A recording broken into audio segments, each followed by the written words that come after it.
Hey, what's up, listener? Thanks for pressing play. In this episode, Fox and Marvel making character swaps.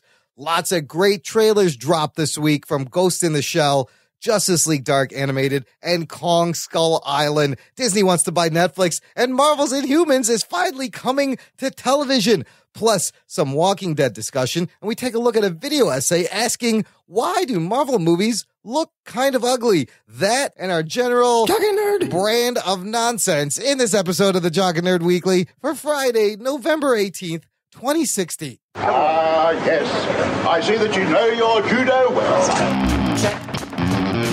Check one. All right. This is for all you fans out there. Let's give it up. We jockin', we nerdin'. We funny, disturbing. We jockin', we nerdin'. We spoiler alert. Oh yeah. We jockin', we nerdin'. We funny, disturbing. Oh yeah. We jockin', we nerdin'. We spoiler alert. What's up, man? We are jocking and nerding right here at the Jock and Nerd Podcast. Welcome. My name is Imran. My name is Anthony. He's the jock. He's the nerd. Hey, you put us together and you get Jock and Nerd. That's how it works. We're sans our little felty friend Rug Boy this week. Good. I'm not going to make up what he's trying to do. Good. Good, he says. That's all right. Ruggs doesn't listen. He doesn't care. He's only here for his own benefit.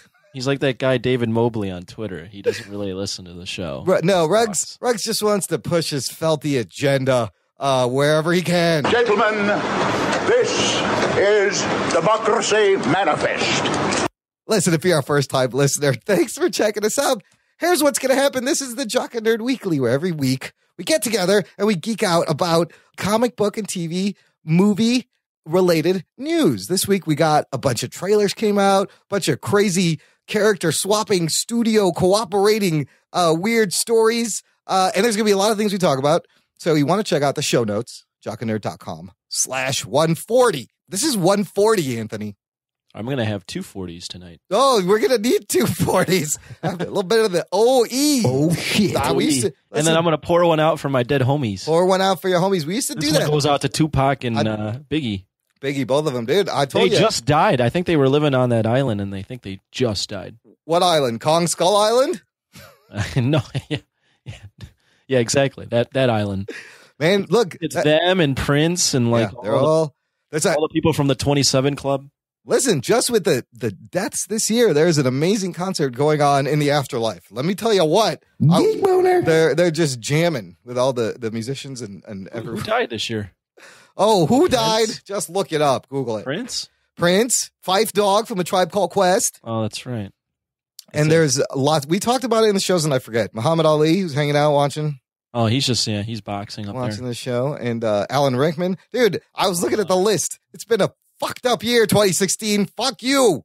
Hey, all I got to say is it's Trump's America now, boy. Trump's America now. Oh, shit. Oh, no, don't remind me. This is why we're here, is to make people forget that Orange Man is the CEO. CEO of America. CEO, Trump's America. Look, if you are a new listener, check out our last show. Because we reviewed Doctor Strange, and checking the download numbers, a lot of you have already checked out the last show. We thank you for it. We hope you're still with us. Continue. You subscribed. You're here. But that was a great review with David Malofsky from A Place. That's Strange. Cape. Have you heard of the term, the slang term for strange? Like, yeah. I'm gonna get some strange. This means just like hooking up, just getting some random strange ass, random punani. You ever heard the term punani, or is that? I didn't know that was a term until after college for some reason. What, strange? Yeah, I'm going to get some strange. Yeah, I had some girlfriend though in college, so. That's why you weren't getting no strange. I was getting familiar. I always think about that when people say Dr. Strange. I'm like, I'm going to get some strange. We're going to get a little strange. We're going to get a little strange. Hey, look, we're going to get a little strange right now, and then we're going to just jump into the news. Here we go. The Jock and Nerd Podcast. Hey, listener, if you want to shout us out, contact the show, send us some articles to peruse, to talk about, just go to jockandnerd.com/contact. You can tweet at us. There's our Facebook and our Facebook group where we pull a lot of these articles because we like to share stuff and geek out, and you guys are always awesome at doing so. let's take a little, speaking of, we were talking to Strange, let's take a little peek at what the Doctor Strange box office is doing. Okay. Because I'd like to see, the movie's been out for a while. So as of November 17th, 2016, domestic total, 163 million. Worldwide, it's already made over 500 million. Oh, shit. Not bad for a $165 million budget. It's only been in release 14 days in domestically, which is that's pretty good. That's pretty good. On this box office page, though, I noticed they had a 2016 Showdown, 2016 superhero opener. So we could get a nice snapshot of the whole year of movies. And it's weird to think about this. So Suicide Squad, domestic gross $325 million.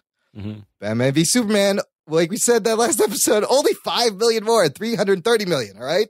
Okay. Deadpool by Fox, surprise smash hit, $363 million domestic. Wow. Here's the big one. That's the one no one's going to get to.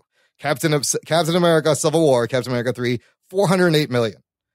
Yeah. And then it takes a sharp dive at the next one, which is X-Men Apocalypse. The whole run, $155 million. Lame. Sorry, X-Men and Fox. And so Doctor Strange, like we said, it's at 163. So at 163, I'm looking at this now. It's on pace to do pretty good. Yeah, pretty good. I mean, if you look at like single character intros. Yes. Oh. They've got they got that broken down. Captain That's great. America, Ant-Man, Iron Man, Strange, and Thor. Yeah.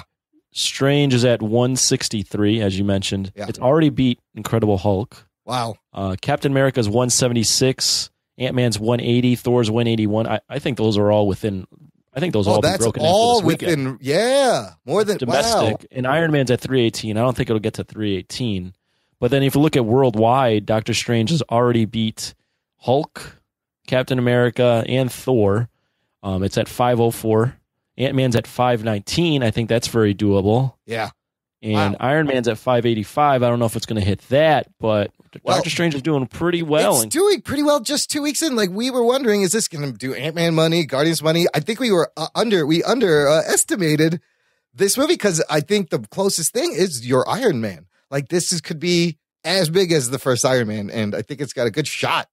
Yeah, it had really good reviews. It's doing well. People really just like either just love this movie or they think it's great. Like, nobody really hates the movie that I've seen. The only complaints I've seen are what we talked about in our review. Is that it's a little cookie cutter. Villain. Formulaic. Maybe they didn't fix the villain problem quite, But really, that's all. And like, and Rachel McAdams maybe needed a little bit more to do, but that's it. Most of it was very positive. So it's good stuff. All right, let's move on to this interesting bit of news about Fox and Marvel trying to play nice and what the deal's going to be, what it means for the future for Marvel to ever get any of these characters back from Fox being like the X-Men, Fantastic Four. Turns out they have been kind of playing nice together because Marvel allowed Fox to change Negasonic Teenage Warhead's powers from telepathy to explosive abilities in Deadpool. In exchange, Marvel Studios gained the rights to use Ego, the Living Planet, in the upcoming Guardians of the Galaxy Volume 2. That seems like an interesting trade. Right? Isn't this crazy? I mean, it's two characters that Joe Schmo doesn't give a fuck about, but right, playing nice. Right. They're like, all right, we'll give you this. So the Deadpool screenwriters, Wernick and Reese, revealed how the deal was made during a screening at Fox Studios. They were like, we were looking down the list of 400 X-Men characters that Fox owns, and Negasonic Teenage Warhead jumped out. We were like, yes, I don't care what her powers are. She's going to be in the movie. So in exchange, Marvel Studios gained an entire planet. Ego, the Living Planet, which, as we know, in Guardians of the Galaxy 2 is going to end up being Peter Quill's father, which is a complete different take on Peter Quill's father, weird. But it's kind of cool. We'll see. So James Gunn had said on his Facebook page, he fills in some more behind the scenes thoughts. He says, when I first pitched Ego as Quill's father, I thought we owned the character. After I'd worked out a very elaborate story with Ego, the Living Planet, as a very important part of Marvel Cosmic Universe, I learned that we actually don't own the character. Oh, shit. I had no backup plan, and it would be nearly impossible to just drop in another character. Thank God Fox came to us and wanted to make a trade. So, wow, this just kind of fell into place for him. Yeah. Otherwise, he would have had to rewrite the whole goddamn thing. Exactly. I mean, it's a weird the ego being the father. Yeah, so that's a departure, and he has talked about why. He says, one of the things I impressed upon people early on is the identity of Quill's father is not the big stunner in this movie. I'm not leading it all to Darth Vader being Luke's father in the third act reveal. This is really about the relationship between Star-Lord and his father, who happens to be a living planet, and his other father, Yondu, who is an abusive jerk. It's about the dysfunctional family triad that these three characters have. That's the center of the movie. And he says he didn't like that in the comics, Jason is a king. And he also reeked very much of Star Wars. So I didn't want that same thing. I like the idea of Quill's father being an ancient, cosmic, incredibly powerful being who, just like Rocket, has problems connecting to other people because there's nothing else like him. This character has had a hard time connecting to other people because he's a god who's been alone for billions of years. Now, adding that dimension, that kind of makes sense. I kind of like what they're going to build up to. This could be really interesting. It's fucking weird. It's weird as shit, and I can't wait to see how he's actually going to pull this off. Like, are we going to see him as a planet ever? I mean, when I first heard it, I was like, that's fucking weird. But then I thought about it. I was like, I mean, this is kind of, it doesn't surprise me that they're going, like, they could do anything with Guardians. And I'd be like, oh, I guess that probably might work out. Who knows? It doesn't really matter. And I have faith in James Gunn that, you know, he's going to have fun with this. And these are all characters that before this, no one ever gave a fuck about. Right. So it doesn't matter that now the planet is his father. Now, what's it going to take? What does Fox want in return for Wolverine? Oh, shit. Well, are they going to be like, give me Cap? I'm like, well, we're like, okay, we'll kill Cap. Oh, my God. Can you imagine them start trading like just top tier characters? That makes no sense. Give me Iron Man. No. I mean, I think this is very interesting that like where sometimes they are competing directly, as in we'll get to a little bit later with like Inhumans and mutants. And in some cases, they kind of want some kind of relationship because it's ultimately going to benefit both of them. Yeah. I just wish like we could just have more of these like multiple studio deals. All right, let's move on to another Fox superhero movie that's had a little bit of a shakeup in the past. And this is Deadpool 2.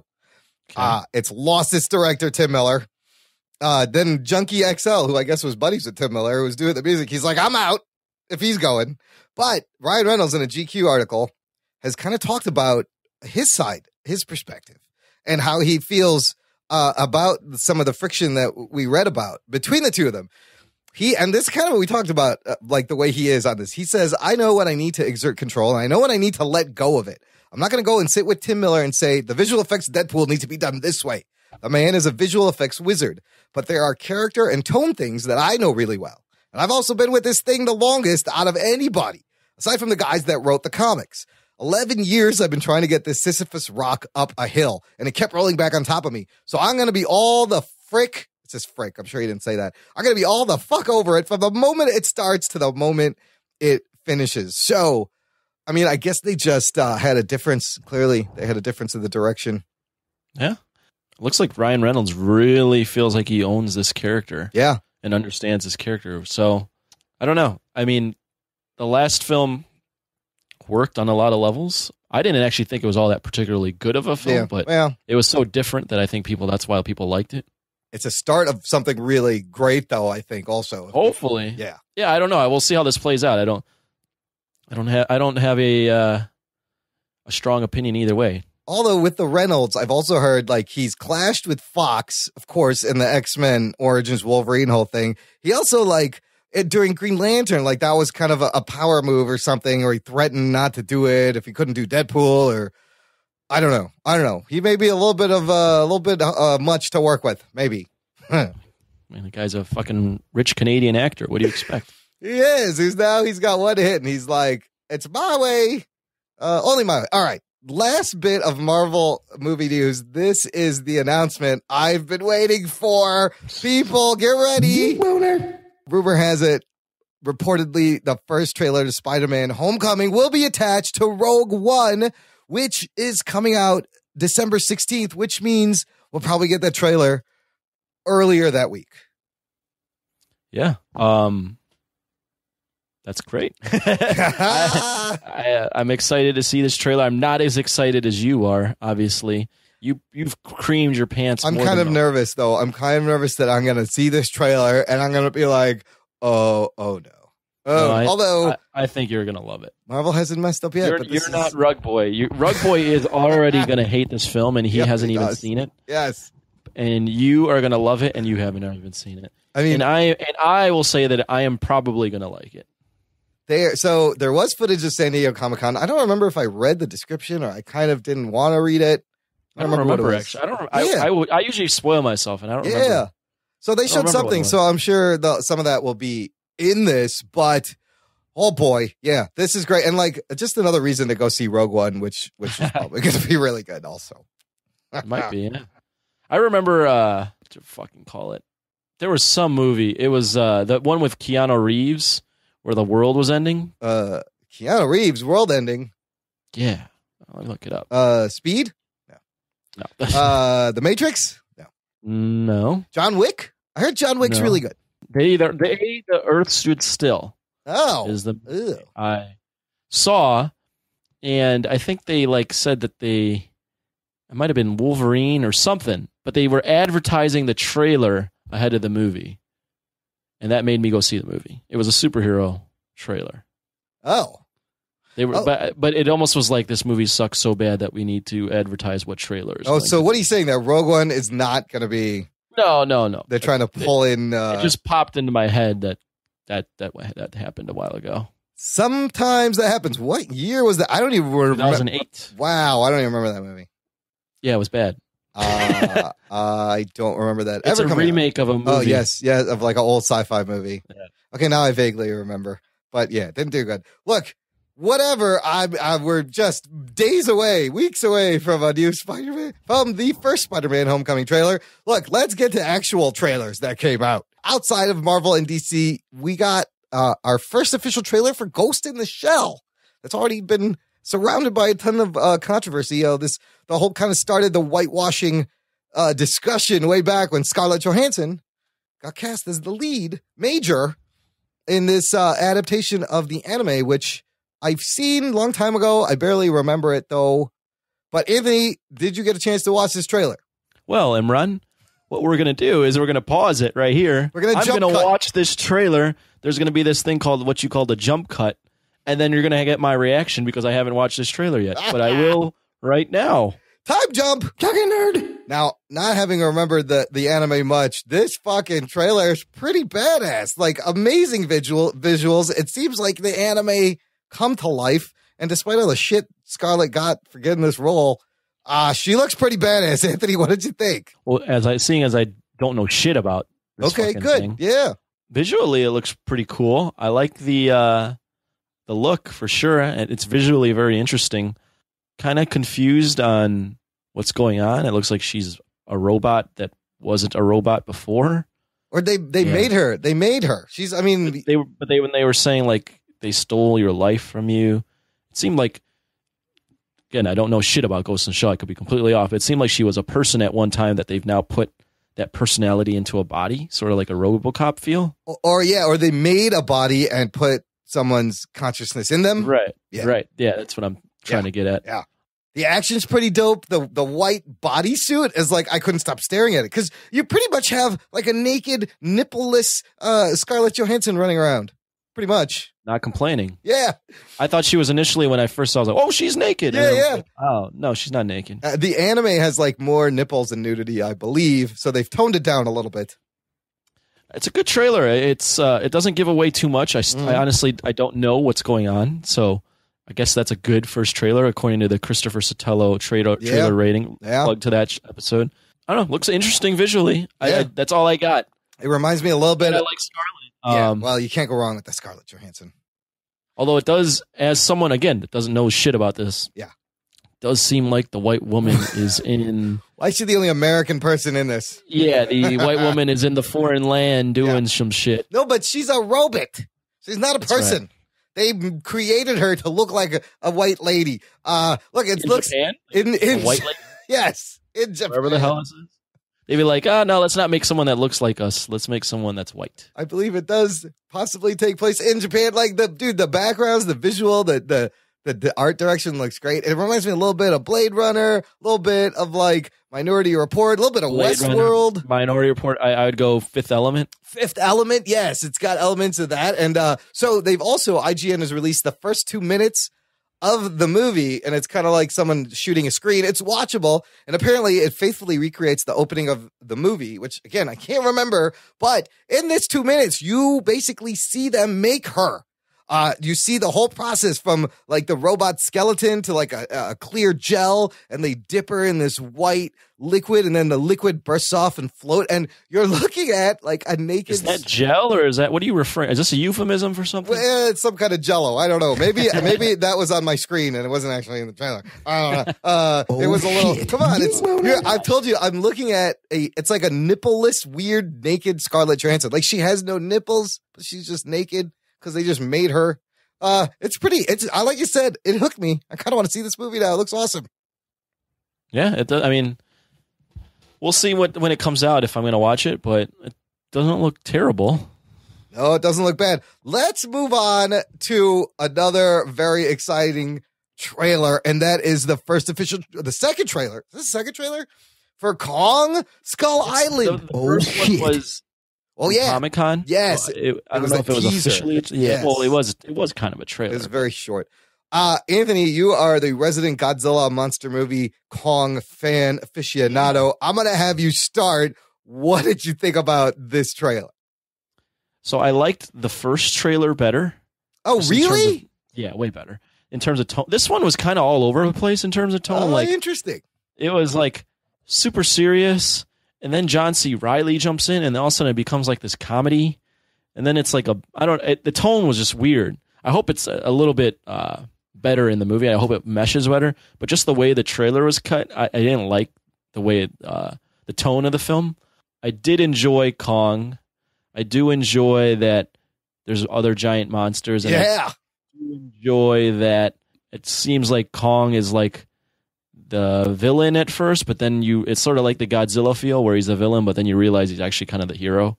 Yeah, he's the protector of the island. Right. That's interesting what you said about the tone, because I really enjoyed like how much they gave us in a little bit more exposition and kind of the story of the movie. And I mean, this fucking trailer blew me away. I got to be honest. It has everything. It has Kong. It has monsters. It has John Goodman. It has Sam Jackson. And then it has John C. Reilly. Yeah, it's goofy, but you get more of what's going on. And it already looks like there's more Kong than we ever saw Godzilla in 2014 Godzilla. Yeah, well, that was one thing that surprised me. I guess I shouldn't be surprised because the director said he was going to show Kong. Yep. They showed Kong all throughout that fucking trailer, and that never happens. Right? It's got Tom Hiddleston. I forgot about Loki's in this. And Brie Larson. Oh, and Brie Larson and Captain Marvel. Yeah. No, I mean, overall, though, these two trailers, I'll include the first one from Comic-Con, have made me more excited about a Kong Skull Island movie than I've really thought I would be. Because when they first announced Kong Skull Island, I was like, why? But I'm also excited because I know that this is eventually leading towards a crossover with Godzilla, and fucking pumped about that. The fucking spider and the skull crushers, whatever they're called. Skull crawlers. Skull crawlers. Now, is this a prequel? Does this happen before Godzilla?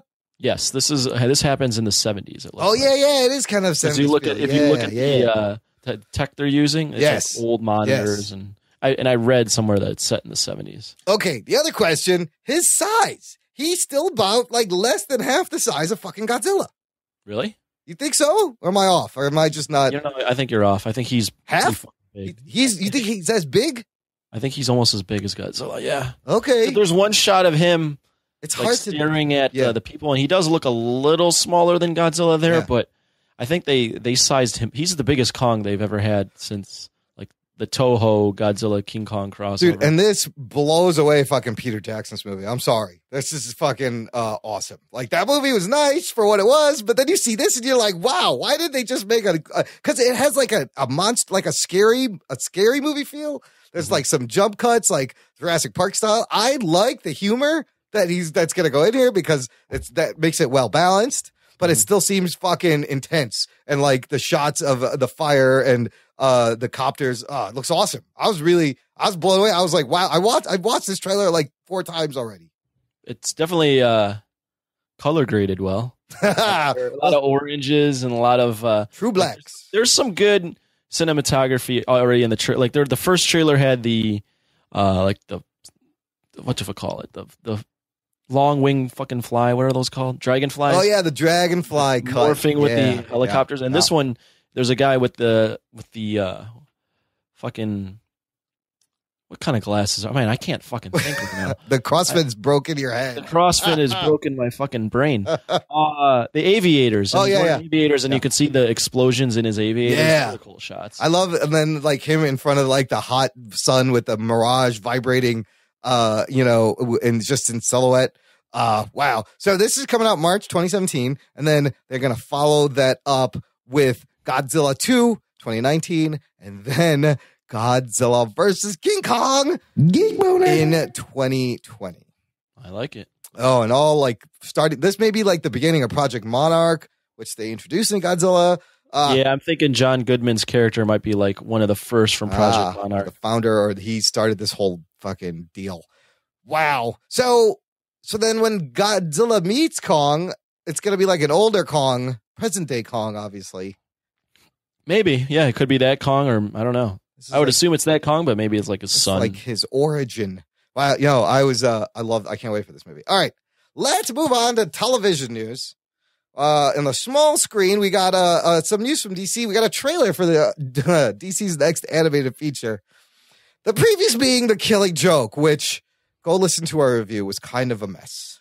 It was a good effort. A for effort and like a D for like execution. Come on. It was all. I don't even know if I'd give the effort an A. Okay, maybe it was not, maybe not an A because and the only reason I say that is because they consciously decided Yes. that they would put that first half of the movie in there. That was completely unnecessary. But hey, look, if you like the part with Batman having sex, we may see more of it. Oh, Because shit. this is an R-rated Justice League Dark, and they've put out their first trailer.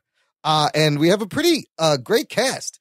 Of course, it's very interesting to see like the Justice League animated characters in an R-rated movie, and it's R-rated just for like violence. So, but it's going to be directed by Jay Olivia, who's done a lot of the great DC animated movies. You got Matt Ryan as Constantine, Jason O'Mara, the dude from Agents of Shield, as Batman. Which guy is that? He plays the director of Shield.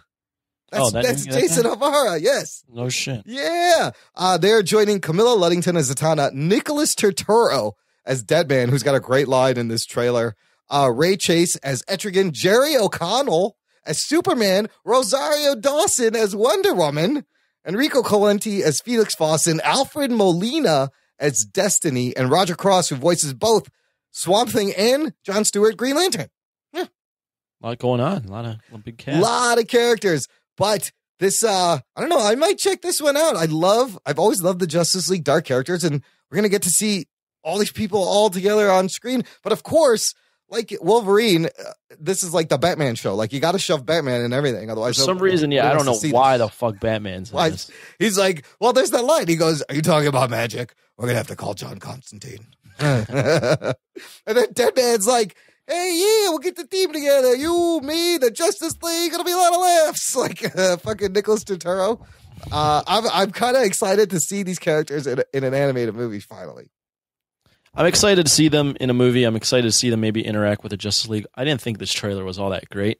I mean, for like the animated trailers, like it's fine. Like, what are you gonna do? This is. I didn't think it was that great, and I kind of thought Deadman his voice was a little weird, a little over the top, maybe.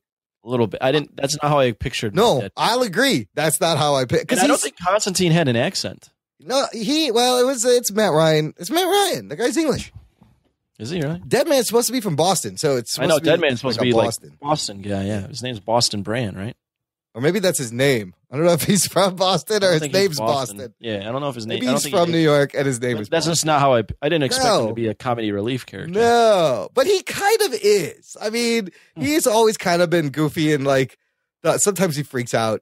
But I guess he's not familiar. He's gonna be the funny guy in the Justice League Dark, and he got So, I think it'll be better than the recent DC movies haven't been that good. The animated ones. They've kind of gone down in quality. They've kind of gone down this like dark path. They want to do that the R-rated movies have. everything. Yeah. Yeah, and that's kind of weird. Like, I thought Under the Red Hood was kind of It's dark. R-rated, dark, but Yes. that I think was their best. I think that was when they were fucking rolling. Dark Knight Returns was good.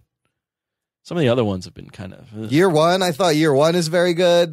Year One was the adaptation. good. I even like Justice League War. I mean, even that was Justice kind of League War was all right. all right. Flashpoint was very violent. I love Flashpoint, I liked it, but it was like, man, this is unnecessarily violent. but that was and that's like still, Wonder Woman,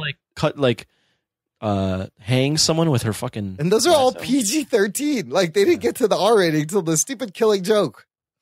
What do you We'll think see. Batman's gonna fuck in this? That's my question. Oh, shit. I think you should, Zatanna. of course. Oh, I also Zatanna wanted to fucks mention, Zatanna, like, right? did you notice, like, the magic, the way they're animating it kind of look like the Doctor Strange magic? Like, magic works the same way in both universes, almost. The same kind of, didn't like, notice. the way, like, the circle shield imagery in the icons. Anyways, whatever. Also, another DCEU TV news, Legends of Tamari, it's moving days, people. So I just want you to know, set your DVR because it's not on Thursday. It's not going to be on Thursday night in the new year. They are moving it to Tuesday right after The Flash. Oh, shit. And so, That makes me think that they want a better lead in and that Yes. this isn't getting good ratings. yes, possibly stretching it all out in 4 days. Maybe you're stretching your audience thin, but yeah, the Thursday night, clearly it's not. They feel like this is a last ditch effort to like give it another bump. Yeah, it's all right. I'm reading here the ratings have not Read that. been good. It says the show has lost half of its overall viewers since the series premiere, and it's even down. I haven't watched Right? one episode of it, Right? So And we'll get into that. We're gonna have a little general TV discussion. It's still the same fun. It's fun. I think this is gonna help because The Flash right now, its ratings are very good, and it's experiencing like probably the best ratings it's had since the show started. So good move on their part, but boy, the Legends are in trouble. Tomorrow, yesterday, and today. honestly, I think it's first off, it's Legends of Tomorrow, so it's like the least big brand name that they have. Yeah. And I think asking your audience to follow 4 shows Asking a lot. is a lot weekly. Yeah. I think that's a lot. And I think part of it is like that's the like the last show, of course, is going to suffer because like it's been 4 days already. I don't want to watch this last one. This ain't going to happen till January 24th of next year. So after they take their winter break or whatever and come back, everything's going to be on 3 days: Monday, Tuesday, Wednesday. I thought that was interesting. Yeah, it is. It's still, I mean, it's a fun show. Honestly, though, if it was to go away, I probably wouldn't be that upset. I'd be like, that was fun. What's next? It frees me up to watch other shit now. Hey, it's already gone away in my head. You should catch up on some of it. Okay, let's shift. We'll talk about that later. Yeah, we'll talk about that later. Let's shift to some Marvel news on the small screen. So, with the big announcement of the merger of AT&T buying fucking Time Warner, so now they own DC Comics and DC Entertainment and a whole bunch of other things. I guess Disney was like, man, I want to buy something. Disney wants to buy Netflix. Oh, shit. Holy shit. Yeah, there's speculation increasing on sites that that Disney wants to acquire Netflix from following a TechCrunch article which laid out potential benefits for both parties. So rumors are swirling, linking back to another article, which itself cited whispers that the media conglomerate was considering acquisition of the streaming service. So what is it? This is crazy. It's like we said, everything's going to be owned by like 2 people. It's going to come down to everything being owned by 2 giant companies. I mean, Disney bought Pixar 2006, Marvel in 2009, Lucasfilm 2012. And all those properties have exceeded expectations, made them all the money they spent, and way more so far. And now they're going to own fucking Netflix.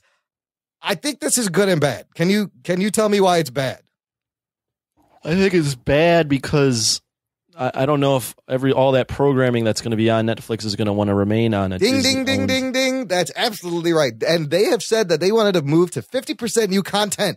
Now, you're going to drive away a lot of fucking studios once you do this. Once you get in bed with Disney, and Disney might not want them to and you're going to have to like kowtow to their ratings and their standards maybe. I don't know, because there's some cool shit on Netflix, and I would hate for it to see it go away because of this. I don't think they would do that, but you never know. It might be just become another platform for Disney, which I hope it doesn't. I hope Disney puts all their shit on there, but then I hope that there's some sort of agreement that they can still grab other stuff that's not directly Disney affiliated. Yes. Like all the docs and all the TV shows leave that open. So on the other end of this business, on the consumer end, if you have Comcast X1 box, you can now. They rolled out Netflix on all the Comcast boxes. We had mentioned many episodes ago they were Really? Yes, they were going into a beta. They were going to Comcast and Netflix. Remember we talked about they had made a deal and they were going to test out to put Netflix on the Comcast. So this I think is very interesting. On your Comcast box, you can watch your Netflix. Who benefits more? I think fucking Xfinity Comcast because cable is on its way out. And Xfinity definitely benefits from this. Netflix is win-win for them, basically. Well, Netflix just gets on everyone's box now. And they can get new subscribers and then make it easier for people to get it. And Comcast is easier for people to get it, yeah. Yes, and Comcast is like, oh shit, hey Netflix, you want to come be on our box? Because people are going to fucking cancel us soon because they don't need the cable. And you don't need cable TV, people. It's a scam. It's a hoax. Cut the cord. Unless you like live sports. Even that, you can find a stream. Fucking Google it. Do a little bit of legwork. You'll find a stream. Everything's going to be on a pay-per-view basis.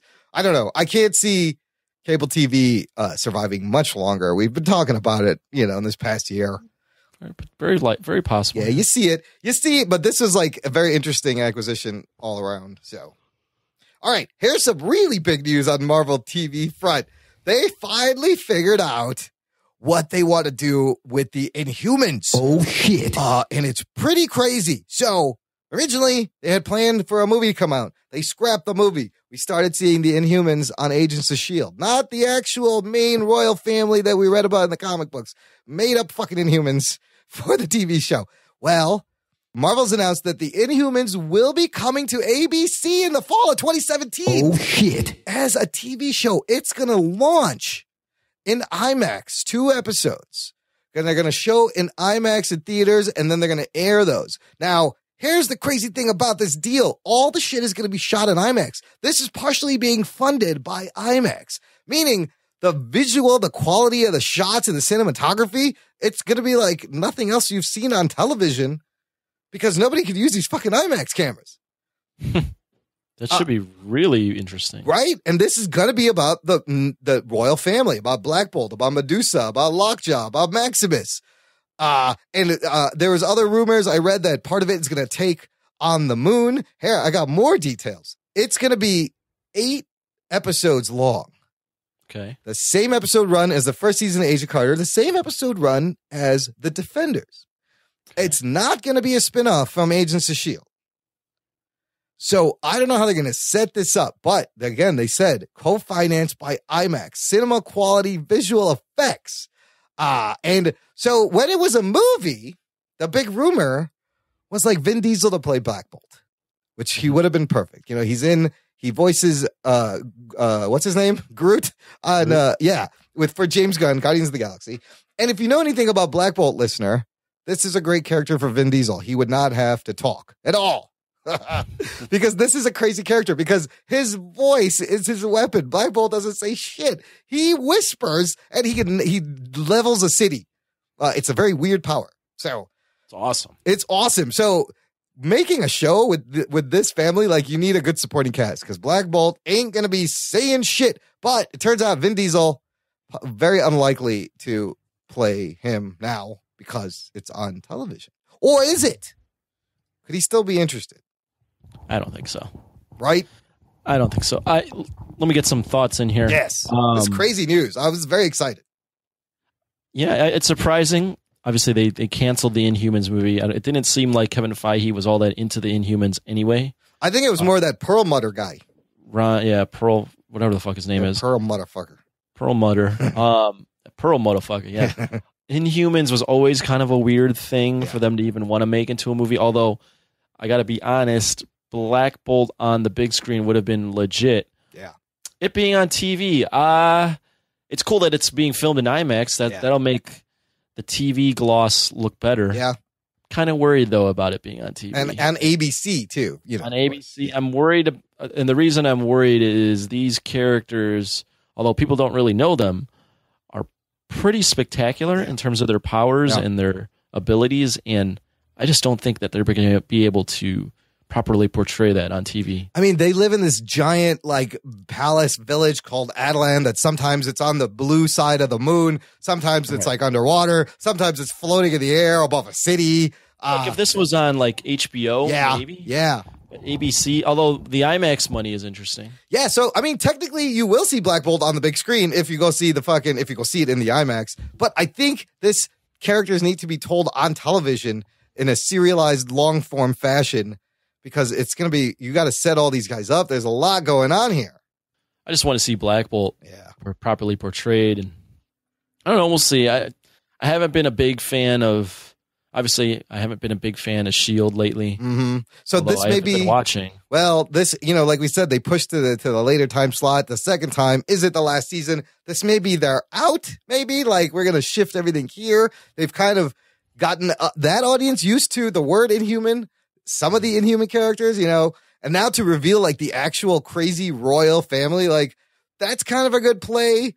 But yeah, like this is nuts. Like, we're actually there, and for it to come out next fall is very quick. Yeah, it is quick. So we'll see. I'm going to definitely watch an episode or two because the Inhumans for most aren't that interesting. For me, they kind of are. So, and I'm ready to see some of the actual Inhumans that are in comics rather than these fucking made up ones. Yes, absolutely.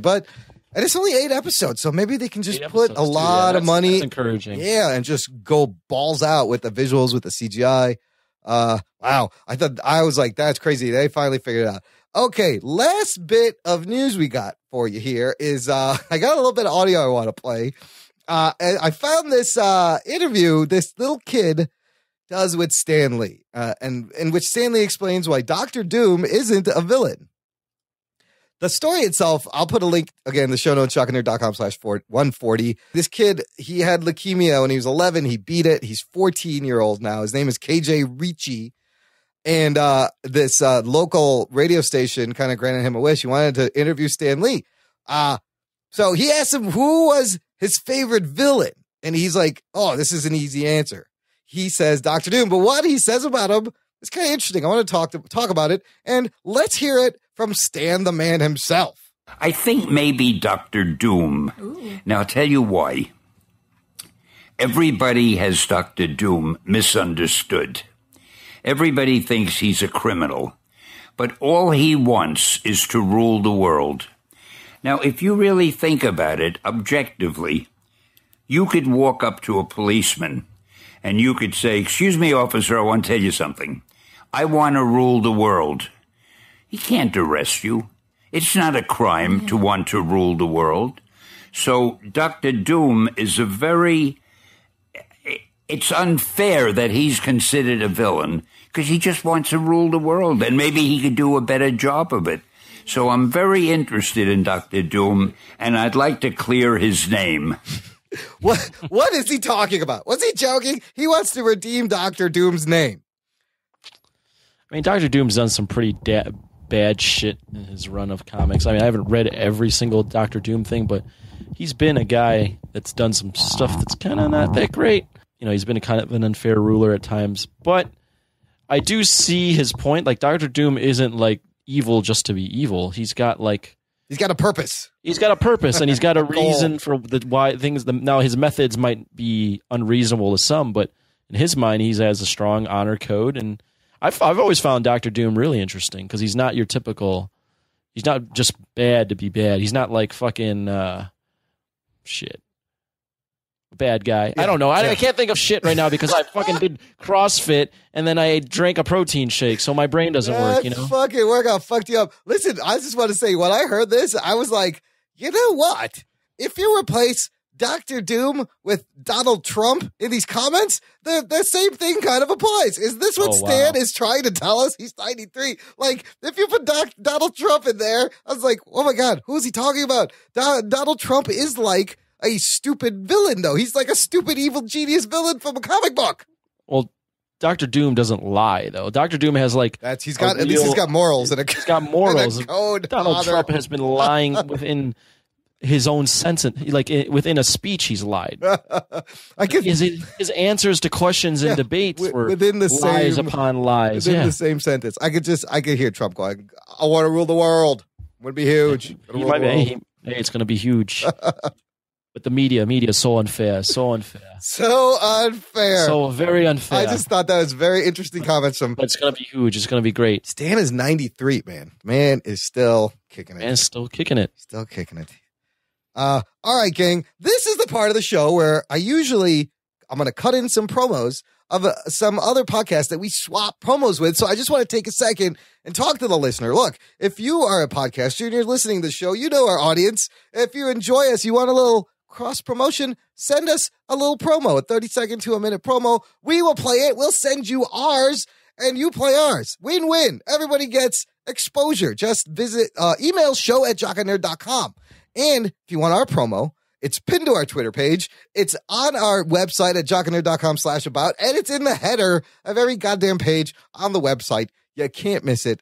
Download it. Let us know you're playing it. Send us your promo, and we'll play yours, just like these. After these messages, we'll be right back.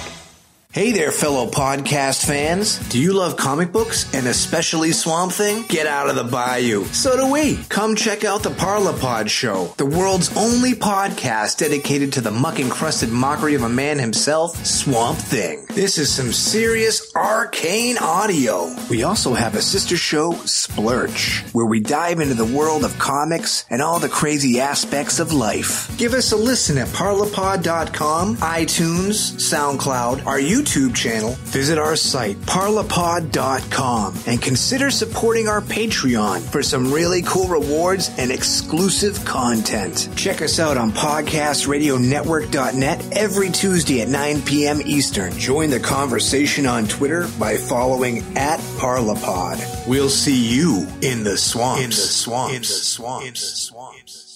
Trivia Geeks, the Unpredictable Game Show podcast, is back with a brand new season. They've got a new host, new games, and a new day and time. But that's not all. Now you can download their companion app, Triv Now, and play along in real time. Watch Carrie on YouTube as she tries to convince her partner that his Dark Knight hasn't risen in years. Listen on Diamond Club and Alpha Geek Radio, Wednesday nights at 9 p.m. Eastern. You can also follow the show on Facebook and Twitter and get all the latest updates and showtimes. In a world where so many podcasts offer TV and movie news, along comes another one filled to the brim with podcasty goodness that is only slightly better at best. Admit it, you're always looking for a new brand of meaningless movie nonsense in your podcast diet. Look for the 365 Flicks podcast on Twitter, iTunes, Stitcher, and all good third-party podcast apps. You can also swing by the Facebook page. Come join in on the adventures of Kev, a pissy ex-video store clerk, and Chris, a Scottish Whedon Hall. We're your vocal heroes of pissy opinion. We bring you all the latest TV and movie news, reviews, and general geeky rants, as well as a bunch of top fives that you really won't care about. So whether you're Team Iron Man or Team Cap, you're Team Batman or Team Superman, drop on by the 365 Flicks podcast, where the Chris versus Kev Civil War never stops. This is the podcast you're looking for.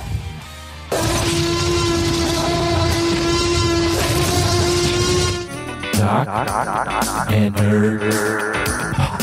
Jock and Nerd. It's so hard not to talk about fucking CEO Drumpf and politics because I just want to forget about it and I want you guys to escape, but he's so fucking entertaining. Like sometimes you can't help it. Okay. Well, where's this going? Where it's going is we had a pretty good post show after we recorded our Doctor Strange review with David Malofsky. I had found this fun, crazy article about 10 like crazy facts that happened in the election. It was a pretty excellent political post show. I thought, Anthony, wasn't that fun? It was fun to just get it out. Yeah, it was good. I mean, you know, we obviously all kind of agree, so it kind of helps to discuss politics with people that like-minded, kind of like-minded. I mean, we don't agree on everything, but and it was good. We didn't just because we disagree. We may have disagreed on something. We didn't want to kill each other, but it helps that I guess it helps for us to have a civilized discussion because we all kind of understand each other. You kind of see the bullshit that's going on. But on the other hand, if we had someone that was on the other side, maybe it would have been even a little more interesting. We might have to try that. But look, it was interesting. No, we're never going to. I'm not trying. Oh, shit. It was interesting to hear Malofsky's perspective, him being like an American living in London. And he basically said, he's like, yeah, I'm not coming back in 4 years. Sorry, guys. I got to hang out here. And we're like, okay. Fair enough. Right. Yeah, I'm maybe a little bit envious. But look, if you want to hear that post-show, my point about all this is join our fan club on Patreon. Visit jockandnerd.com/Patreon. Support the show. It helps us out. And you get an RSS link that you can put in your podcast app. And you get a little awesome exclusive Jock and Nerd podcast feed of like bonus shit, post-shows, instant reactions, lots of fun stuff. There's about 7 hours of bonus audio on there in total. Yeah, you fuckers should check it out. Check it out. All you gotta do is give us like $1 a month. That's all. As low as $1 a month, and we're producing. That's $12 out of the year. And we're like, that's like 12 cents a show at the pace we're going, if you think about it. I mean, the show is always gonna be free, but also if you want to just donate one time, we have a PayPal button. And join all these awesome people. I just want to shout out our supporters real quick. Philip Milan, the lovely Marie Hopkin, David Malofsky, of course, of A Place to Hang Your Cape, Jesse Looney, Jimmy McPike, Brett Zofka, and David Zika, who sells rare comics on eBay. Just Google Zika's Viral Comics. Thank you guys for your support. Thank all of you guys. God damn, we love it and we appreciate it. Okay, Anthony, let's get to a little general television discussion. I miss talking about television. And here's the thing, since I've stopped forcing you to watch the shows week by week, it's really destroyed my television because habits. Listener, if you're new and you were with us last TV season, we talked about every episode week by week, like 7 shows. It was crazy. And we did it for a full season. And boy, was it draining. Let me tell you. Oh my God. I was I didn't have any like time to do anything. Right? I would have to like power watch shows like in my free time. Here's the thing. If we get enough patrons, I would do that. I would have loved to have done that full time. If I was only getting paid, I would have been all right. Oh, yeah. If you're paying me, I'll fucking watch TV all day. That being said, Anthony, what have you caught up on? So the only thing I've got caught up on, I watched an episode of The Flash last week where I watched Magenta. So that was kind of cool. That's okay. You're real old, right? You're behind about 3 or 4, 3 something. The only thing that I'm caught up on that I could actually talk about is Walking Dead. Okay. So, that's been interesting. Let's actually start with possibly the greatest pop culture comic book Walking Dead mashup that we're ever going to get. Oh my goodness. In the universe. And what I'm talking about is Dave Chappelle's skit on Saturday Night Live where the Walking Dead meet Dave Chappelle characters. It's like an instant classic. It's the moment when you wish Chappelle had his show back on because that whole episode felt like an awesome episode of the Dave Chappelle show. Well, having Dave on SNL was fucking genius, especially after the election. Amazing monologue. Awesome. It gave me chills. I watched it like 4 times. It was so good. Great monologue. I thought Dave Chappelle was great, by the way. Yeah. I love Dave Chappelle. I remember fucking quoting Dave Chappelle in high school. Yep. I watched the show when it was out in 2005. Yeah, or whatever. way ahead of its time, man. Yeah. So the only thing I would say is if you were not a Chappelle fan, you're not going to get any of that. You would not have gotten that. The skit wouldn't have hit as hard for you. Wow, that's a good point. Because as you've watched Chappelle and I've watched Chappelle, those characters are all people that reoccurred or had like amazing bits on his Chappelle show. They were the show. fan favorites of the show. Yeah, I mean, the only guys that didn't show up that I was hoping for were Rick James and Prince. That would have been great. His impersonations of Rick James and Prince. But, I mean, having first he had Tyrone Biggins, right? Yeah. The crackhead. He had Silky Johnson, the player hater. The player haters were next to him on their knees as Negan is like eating, meaty, mighty, moaning. I forget what the pasty white guy's name was. That's right. It was the white character where he was just the white guy. Lil Jon, and then he had the black white supremacist. Now, all of those characters are fucking hilarious. Okay. They were hilarious on Chappelle's show. So that's the only thing. But that whole bit, especially just because of being a Chappelle fan, was gold. I can quote literally everything anyone says. We were quoting this shit all week long in the office. Like every time we saw each other, be like, Trump's America now, boy. Goddamn right. So good. What do you want? Money? Sex? It's sex, isn't it? do the line on about the bubble gum, because he's going. Oh, yeah. Instead of eaty meeny miny mo, he's going bubble gum. Yeah. So to set up the skit, it's Dave Chappelle playing Negan. Yes. Hilarious in and of itself. Yes. From Walking Dead, and he's reenacting the scene where he's choosing with Lucille who he's going to kill, and he's playing, instead of eeny meeny miny mo, he's going bubble gum in a dish, and it cuts to these characters that Chappelle has played throughout his Chappelle Show run that are all hilarious and all have their own spin. And he cuts to, I believe his name's Tyrone Biggins. He's the crackhead. Yeah. And he's on his knees and he goes, with all due respect, Mr. Negan, in my line of work, when you're on your knees, they don't give you bubble gum. They give you penis. Oh, shit. With such great delivery. Oh my God! And then it gets crazy. And then when Silky Johnson is like an N-word named Negan, he's like, looks more like a Stephanie. and he's all like, it looks like Fonzie made the Negro League. The best though, that line and the line after where he goes, man, that's some ugly ass boots there. As the white boys on the internet say, what are those? That line had me cracking up. Two other lines. The other line where Negan's laughing and he just goes, look at this here pasty bastard. They cut to Chappelle in whiteface crying. Please, don't hurt me. That, and then underrated line, like in SNL, not a lot of people laughed initially. Yeah. They didn't have it, but when the black white supremacist goes, I recognize that smell anywhere. That's the smell of frustration and cocoa butter. And it comes to Negan. So brilliant. Amazing. Oh, so good. So brilliant. And so good. you gotta watch that whole episode. I mean, it's like one of the better episodes SNL has had in a while. But because it was like an extension of the Chappelle Show, they clearly let him write a lot of it, which is a good idea. Yeah. I mean, they did, and then he also, like in his monologue, he went off the cuff and had to apologize to Lauren a few times. That monologue, oh man, just so good to see him back on TV. So good to see him doing sketch comedy. I wish he would come back. I wish we could find a platform for him to do Chappelle's Show again. Just put it on Netflix. Put everything on Netflix. I don't know.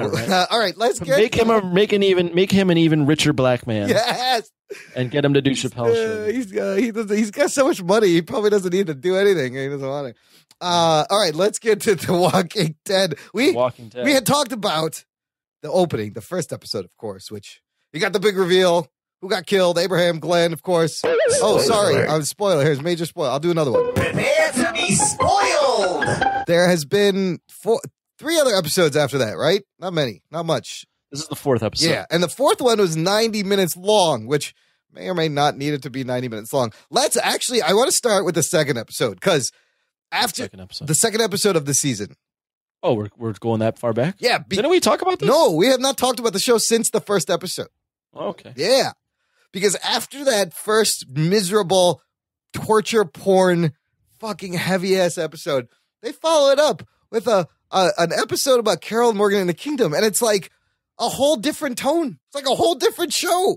It's a dude with a tiger and Carol's laughing, and like it was like almost too much the other way a little bit, but you kind of needed that little break from the dourness. What'd you think of the Kingdom and Ezekiel and the tiger? At first, I found Ezekiel to be a fucking corny as fuck. A little bit, but then, yes. But then once I realized that what he was doing, I thought it was kind of funny. I still don't think that act would go over in that setting, but Ezekiel's character is somewhat interesting. He's very interesting, and I think the best thing they did was at the end of that episode, they just like gave you his origin. They weren't going to make you like drag out, why is he like this? And he turns out he was a zookeeper, and the tiger took to him, and he saved the tiger, and it was the only animal he could save. And then he's like, people just started looking up to me. Like when you walk around with a tiger, people are going to listen to what you say, and they started following me around like a thing. And he just kind of stepped into the role and he puts on this affect. Like, dude, and he's like, the people want that. And he's just like a normal person. So very interesting. I love that character by the end of it. I thought that was great. And he did that to keep Carol, because Carol's like, what is this? I'm out. Fuck you guys. This is ridiculous. She is like kind of sticking around. Yeah. But he kind of, she's out, but she's in. Like he just put her in a house, like down outside, like the kingdom or something. He's like, you can stay here until you're ready to hang out. So yeah, a little, what'd you think of the tiger? Like the effects? Cause a lot of it was like CGI. A lot of it was puppet animatronic combined with CGI. It looked pretty good. It didn't look, I didn't think it was terrible. Yeah. I mean, it was something. You're like, what the fuck is this? And her reaction, it was hilarious. Yeah. He's laughing at it. And he saw right through her too. Like that I thought was good. They didn't fuck around with like getting these people to just break down and be real with each other. I thought episode 2, spoiler for my thoughts, was the best episode of the season. Oh, you like the Kingdom, the episode the best, huh? Oh, shit. Okay. Well, let's move on to the next episode titled The Cell, where now we check in to what, because Daryl was taken after the end of the first episode. We haven't seen Rick's gang yet, but we check in with Daryl and where the Saviors live at the sanctuary and what kind of torture, what kind of shit Negan is doing to break him down, to comply, to get him to work for him. That was a pretty intense episode. I found it to be pretty interesting, like the torture tactics and the what we learn about Dwight.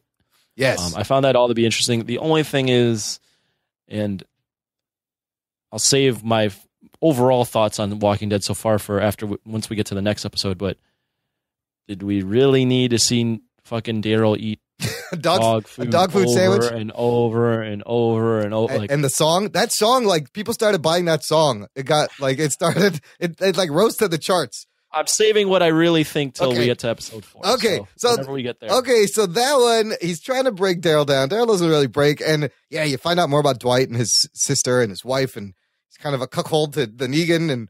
But you start to like kind of feel for him and see that he may flip, or like he's doing his own thing. Okay. So then episode 4, I just aired last week, Service. This was the 90-minute episode.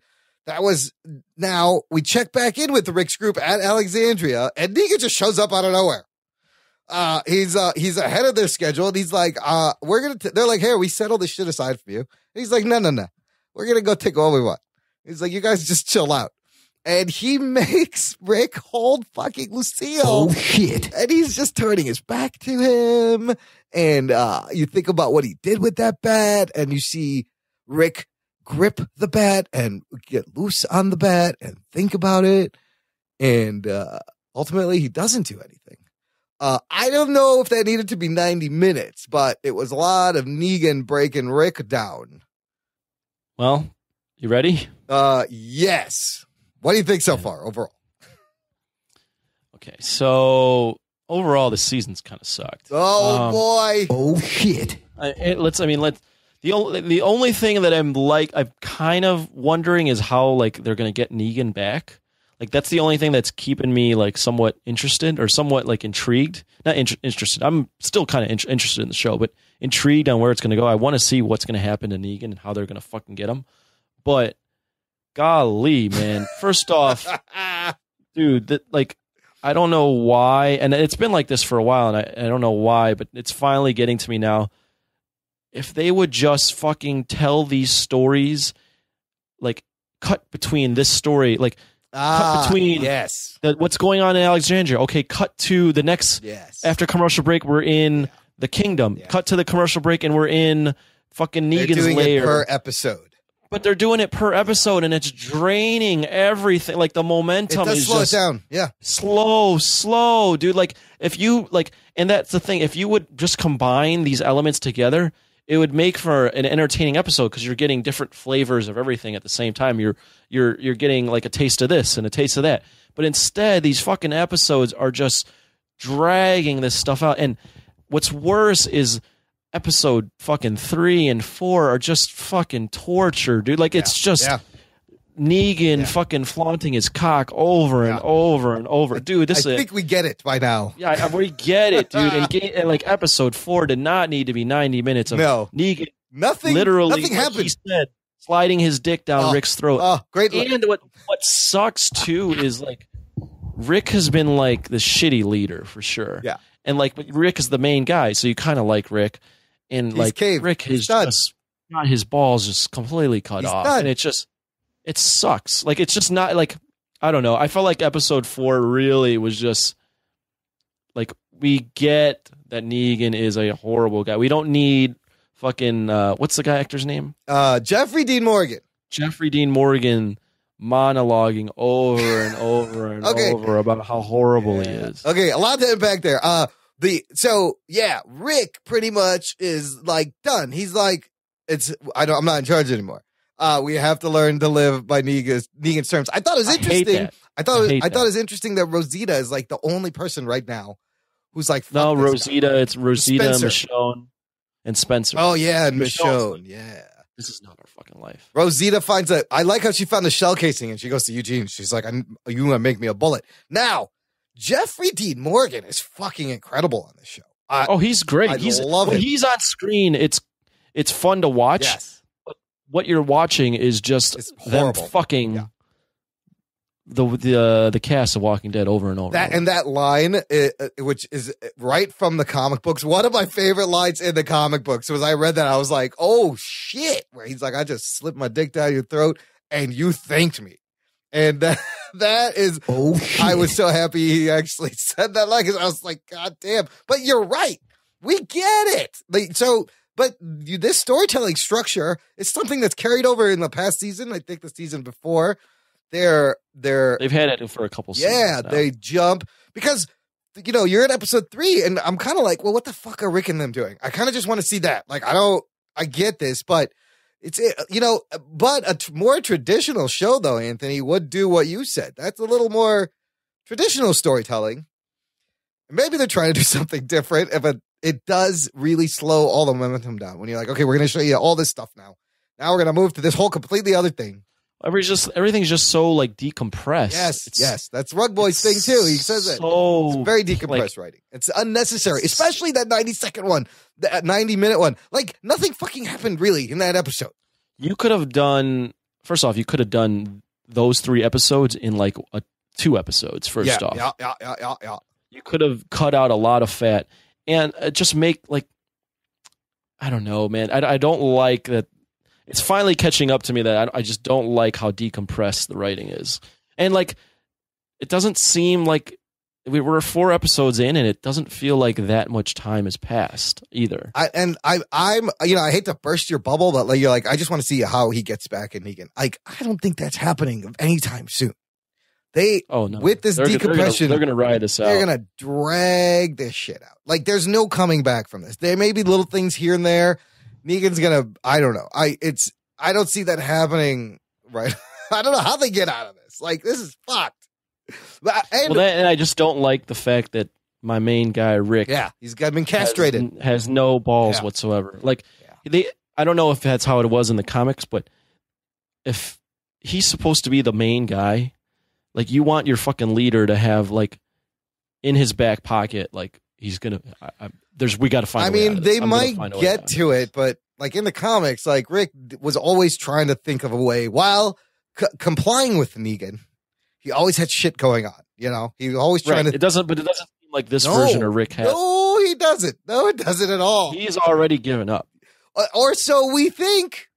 No, the way they portrayed it, they made it seem like he's given up. What else is interesting is I've heard a lot of people who had left the show have come back this season and stayed. And I've heard a lot of people who've been watching the show have left the show after the beginning of the season.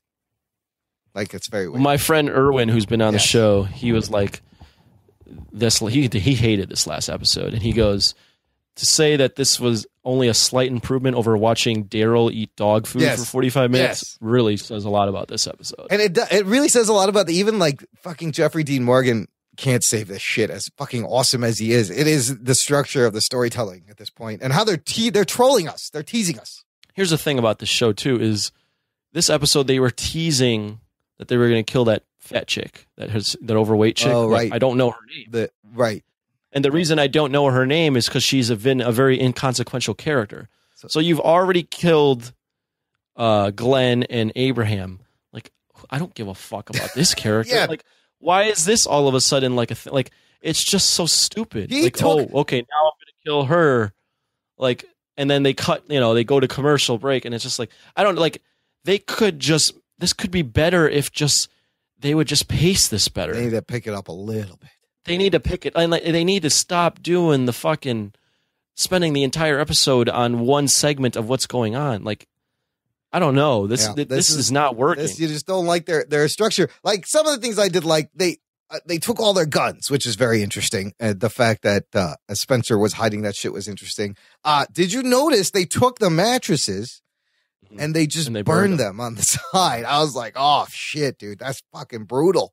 Like these guys are just psychologically breaking the whole community down. And I wonder, does he treat like the Hilltop and the Kingdom the same way? How do they deal with him? Like we saw, Ezekiel meets with him like way outside the kingdom.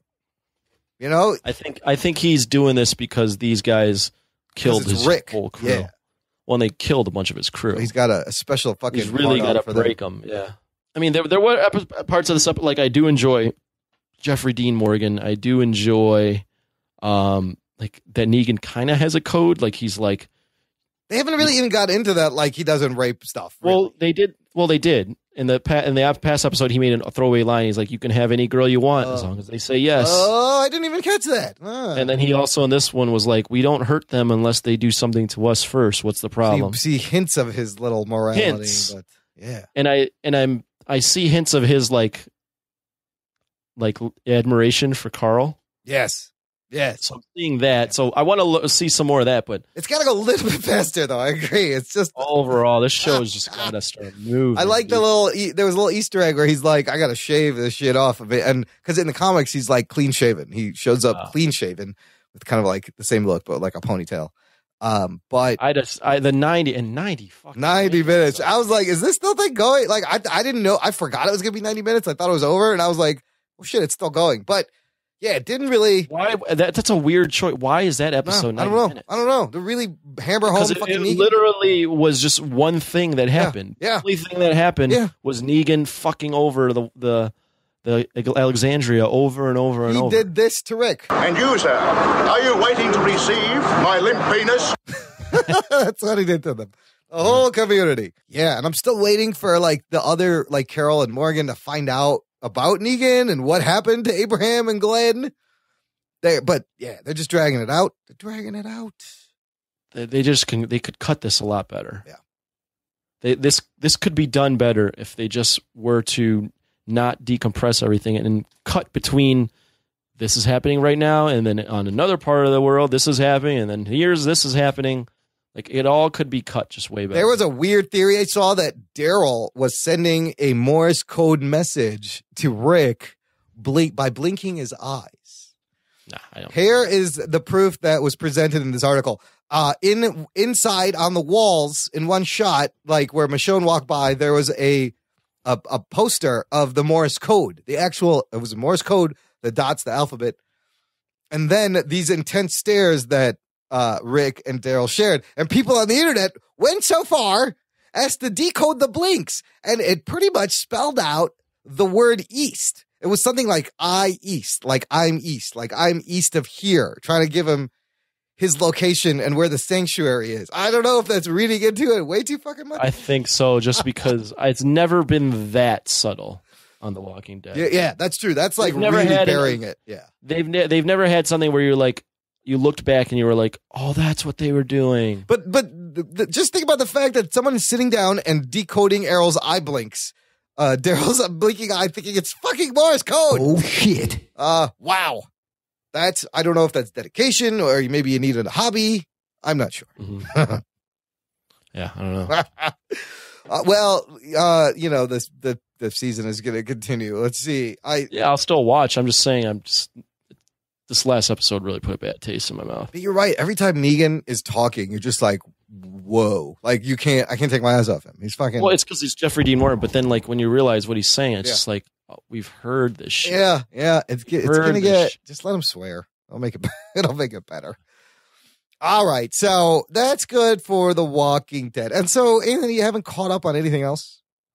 No. Is there anything I should. what's the first thing I should catch up on? I'll give you the list. Okay. Flash, Arrow, Shield, Supergirl, Legends of Tomorrow. Okay. What should I catch up on? Wow. It's kind of hard. Oh, Jesus Christ. Because you like everything. Yeah, this is the problem. I do like everything. Here's the strong shit right now. You know what? Let's start with Arrow. Arrow's been fucking great this season. This season is as strong as like season 2 so far. They're really doing a good job. The flashbacks are great. You have Dolph Lundgren in the flashbacks as a Russian mobster kicking the shit out of Oliver. It's pretty awesome. It's pretty awesome. I'm telling you. And you learn more about Prometheus. The team is pretty good. There's a new guy named Vigilante. So these discussions they're having about, Artemis is at one point is like, he wants to stop Vigilante, even though he's kind of on the same side, but he's killing people. And Artemis is like, all right, so now who's deciding which Vigilante is good, which Vigilante is bad? Do you want me to spoil a little bit? Alert. No. Oh, okay. Because the only reason I don't want you to spoil anything is because you're already telling me stuff. Too much.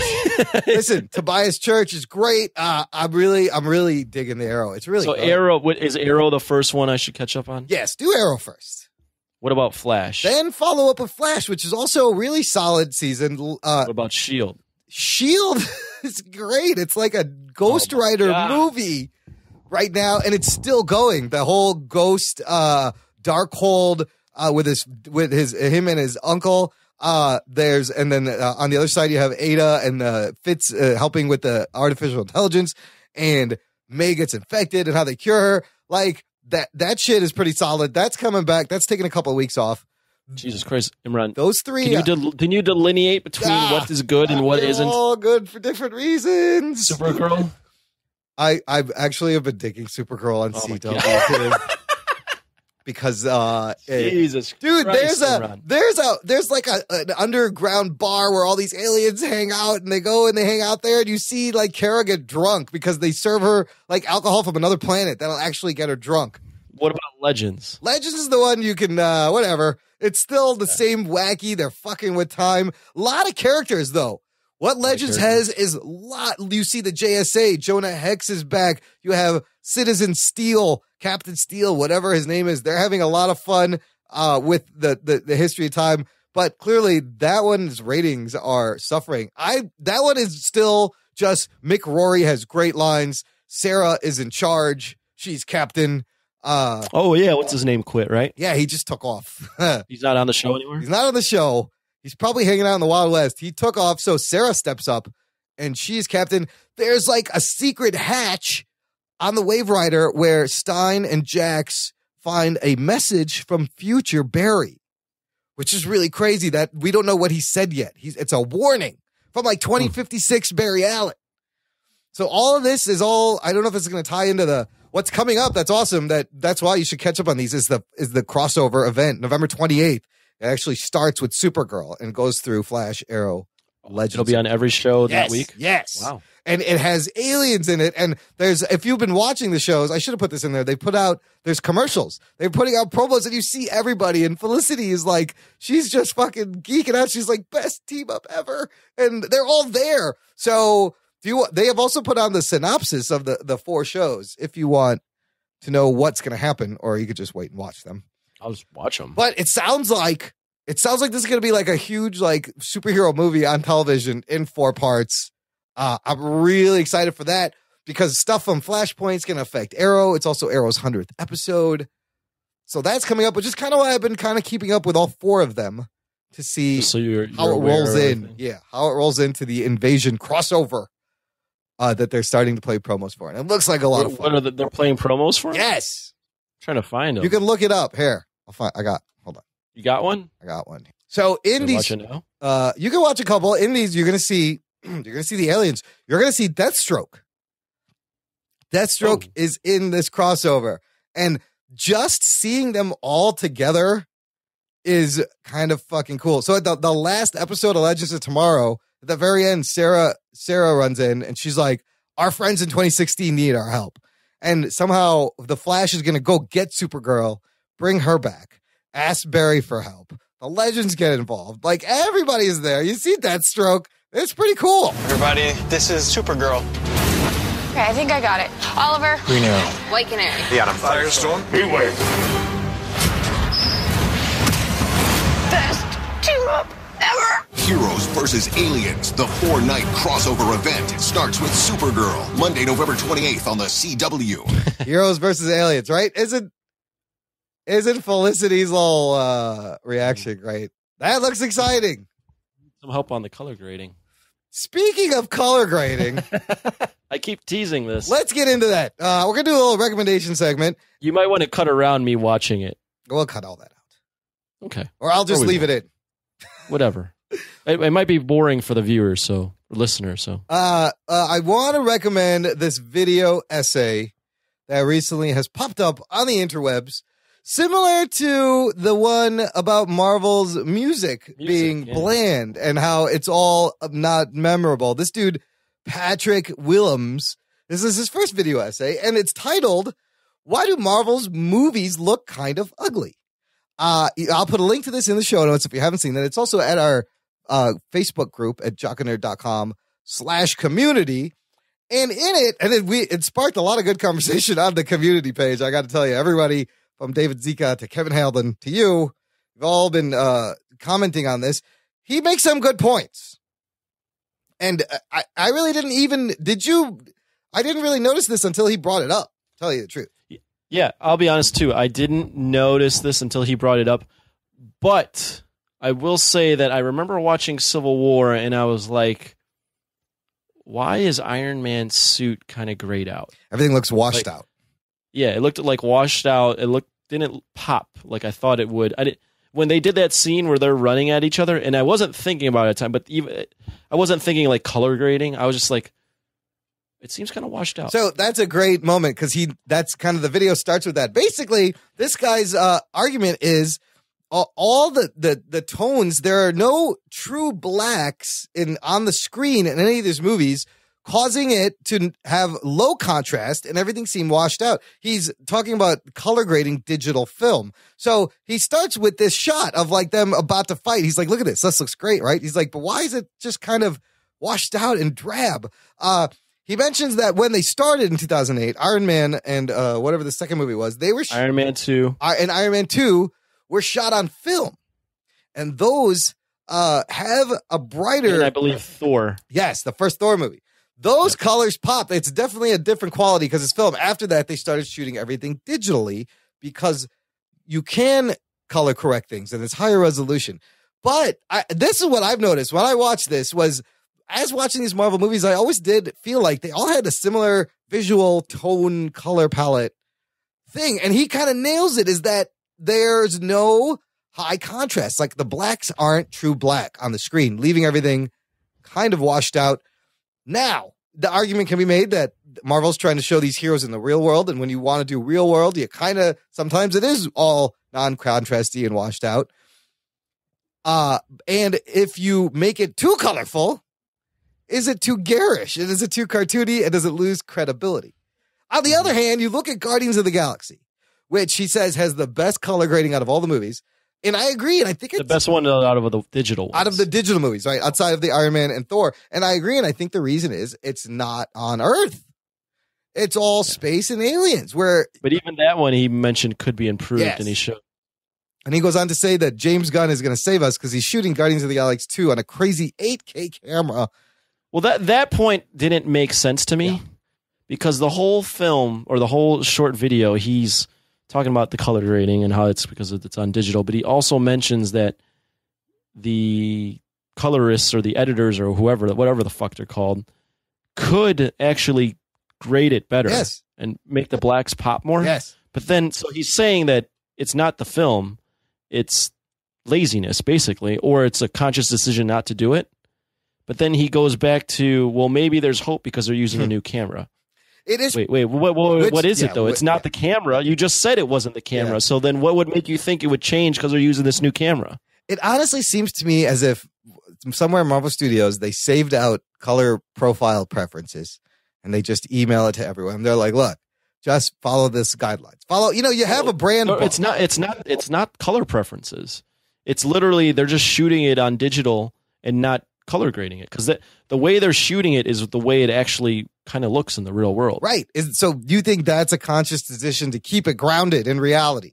As the guy said, they've probably done a ton of focus groups. It's one of three things. It's focus groups. It's one of 3 or 4 things. It's like either focus groups say that this is what they like, they're trying to ground it in reality, or they don't want to.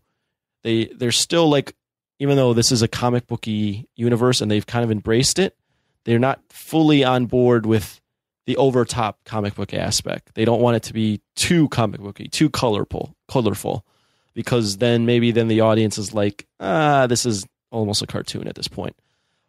Or maybe their editors and colorists are just really fucking lazy.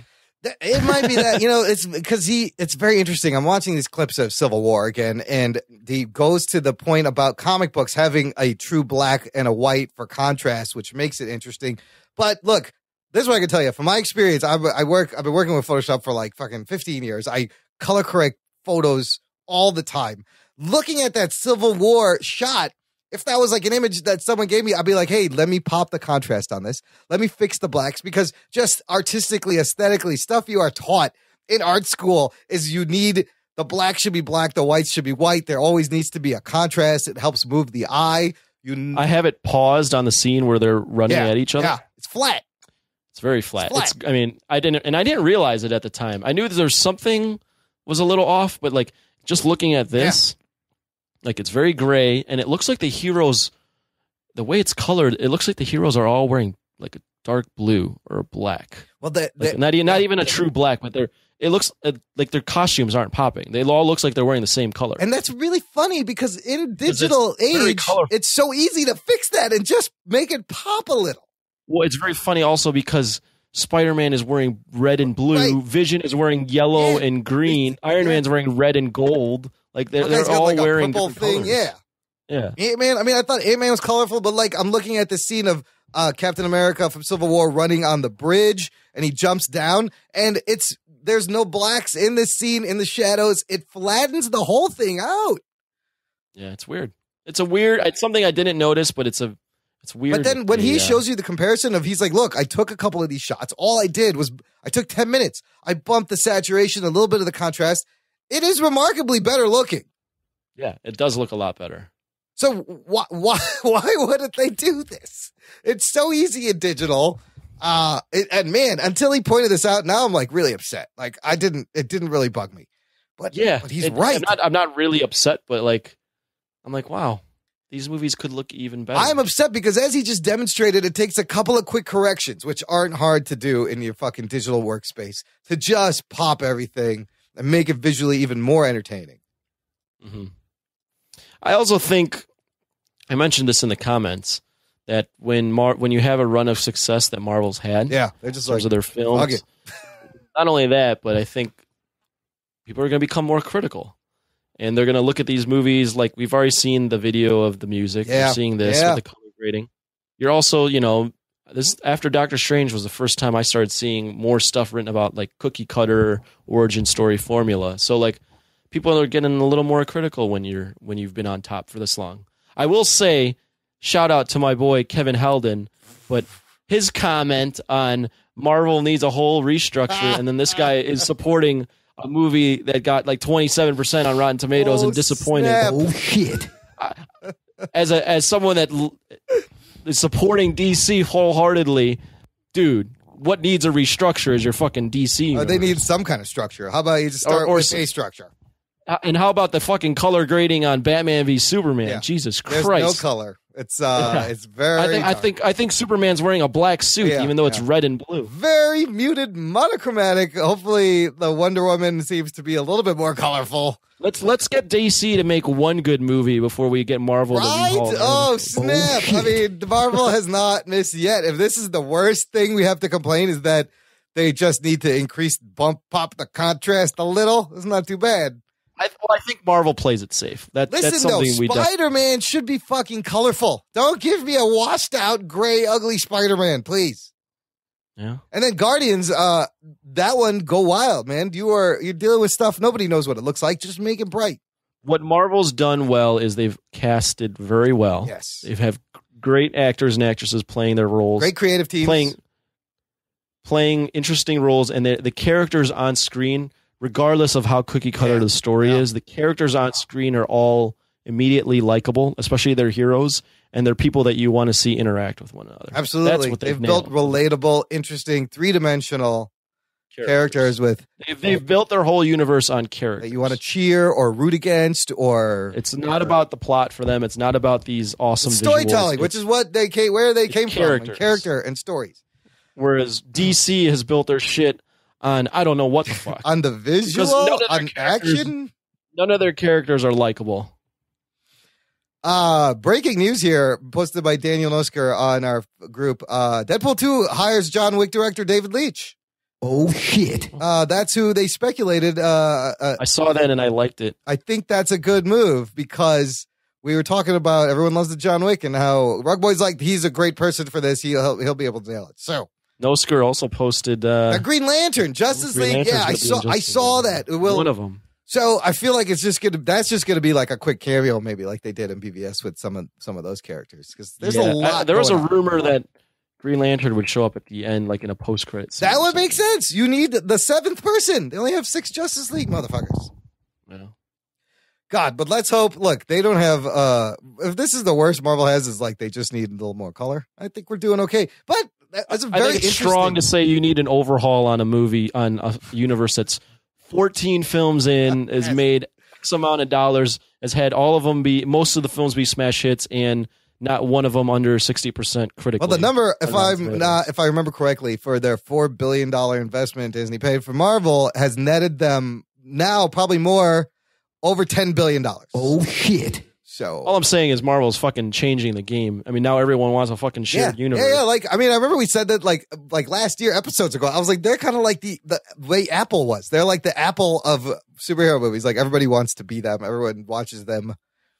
Everyone wants to do what they're doing. Everyone wants to do what they're doing. Godzilla and King Kong are crossing over. Yeah, everyone wants it. They brought Star Wars is literally expanding their universe, even though they play in the universe with these fucking prequel films. Like Spider-Man was trying to make a shared universe, and they DC failed. is fucking trying to make a shared Marvel universe. Succeeded, man. Marvel showed you how to get it done. The horror icons are trying to do a shared universe now, and they've given us the WB, the classic Universal monsters. I'm look as a cookie cutter, and as if the bubble bursts, whatever this is. I think of myself as a kid and how I never could imagine we would have this fucking amazing 14 film. Like, no, it's unprecedented. No other studio has done anything like this to tie together 14 movies like this in a shared universe. Yeah, no, I mean there's definitely room for improvement, but to say that this needs an overhaul. Well, that's just Kevin Halden always saying the opposite thing of what everyone else is saying. I thought that was David Zika's job. Oh, maybe a little bit. No, Zika actually had. He had a very good. Yeah, very good points. No, everyone had good points. Yeah. I'm just saying. I just want to know if it's intentional or if it's out of laziness. I hope it's not. At least let it be intentional. I can swallow it a little bit, but just a little bit of color correction. That's all you need. Let's pop the color a little bit. That's it. You'll be fine. And let's get some good scores on here. And we'll fix be the really music, rolling. and I think we can handle a little more color as an audience. I don't think we're going to go nuts and be like, I don't believe this at all. He's bright purple. You know what I have to say to that? What? Trump's America now, boy. Trump's America, that's right. Surely you can't be serious. I am serious. And don't call me Shirley. That's, yes. His hat here would say otherwise. It's Trump's America now, boy. Oh, man. You're goddamn right. Okay, look, we're going to wrap up the show with some more recommendations. This is not really recommendations. I just want to shout out some of our buddy podcasts, independent shows that if you like this show, you may like these other shows. These are shows we've interacted with or we listened to. Anthony, we're going to start. Check out Trivia Geeks, listener, because I'm a co-host on that show. And this week we recorded an episode with the Rug Boy as the celebrity guest, and he was not on my team. It was very hilarious. So like our fucking empire stupidity is infecting other podcasts. So just subscribe to Trivia Geeks. And so make sure you get that show. It's not out yet, but if you subscribe, you'll get it. But it's a fun show if you just like wacky trivia game shows. The next show I want to mention, because they mention us a lot, I listen to them, I'm a big fan of old school hip hop. And if you love old school hip hop, definitely check out Mr. Throwback Thursday. It's Jamie and Bill hanging out every week, just like we do. Only they geek out about old school hip hop. And I've been sending them a lot of speak pipes. And for some reason, they play every week. And when I don't, they're like, that's been 2 weeks, Imran. You haven't sent us a speak pipe. I'm like, oh, shit.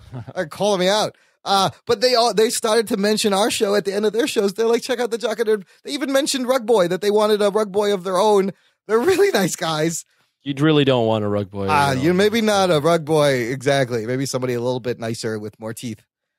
I've gotten sick so much more since Rug Boy's. Oh, no. Jocktastic. Bro, do you even podcast? It's he's got the puppet STDs. That's all. Yeah. The next show you should, if you like geek stuff, check out Geek Street Podcast. That is our listener Daniel Nosker and his buddy. Who links us shit all the time. Yeah, he's very active on the Facebook group. He's a great listener and fan, and him and his buddy Joe. They run down what comic books they're buying, the TV shows. Now, I got to tell Daniel, I've been meaning to tell him, I hope he's listening.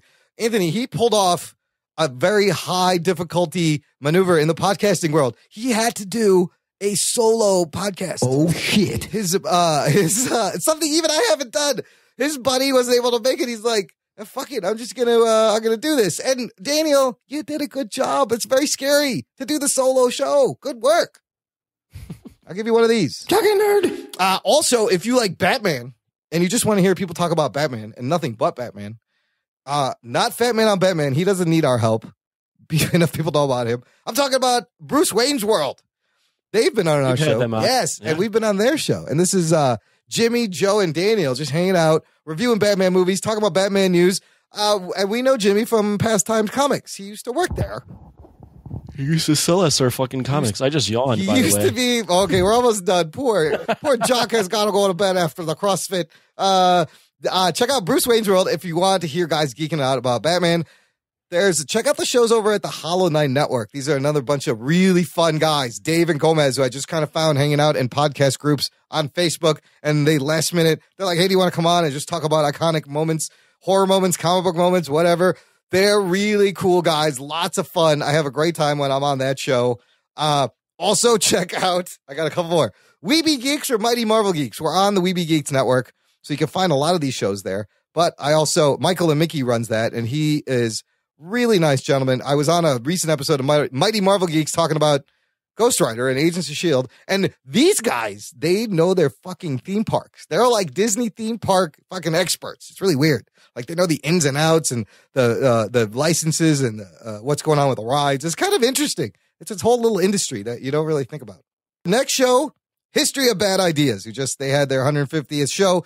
Now, I know Anthony and Rugboy don't listen to Jason, Jeff, and Blake. I listen to these guys because they play our promo, and we sent them audio. Check out their 150 episode. It's pretty funny. You'll hear us. You'll hear a couple of our friends just give wacky. They didn't think what we sent was a compliment, by the way, if you listen.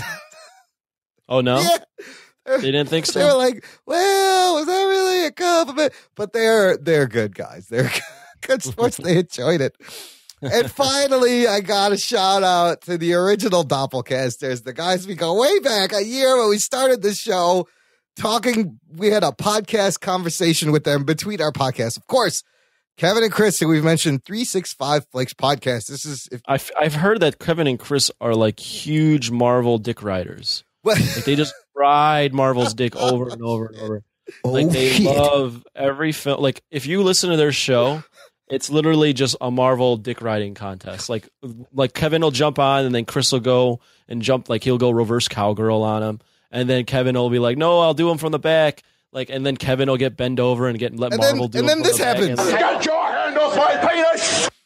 And then they'll like want to 69 each other with Marvel in between them. Like Kevin Feige, Kevin Feige's dick down their throat. Marvel, like everything Netflix, Marvel, any of the they even the Agents of S.H.I.E.L.D. They slide Agents of S.H.I.E.L.D.'s dick right down their mouth, and they just fucking thank them for it. Thanks me for it. I think you may have just evened the score with the bit they've been running about you I don't know what you're talking about. No? Never mind. Nothing. No, I don't know what you're talking Something about you loving Batman versus Superman and think it's the best movie ever. No and idea. Then, Had no idea. I thought you were sending them. Oh, that's weird. I thought they were in communication. Anyways, if you want to hear a British guy and a Scottish guy talk about movies, they are doppelgangers.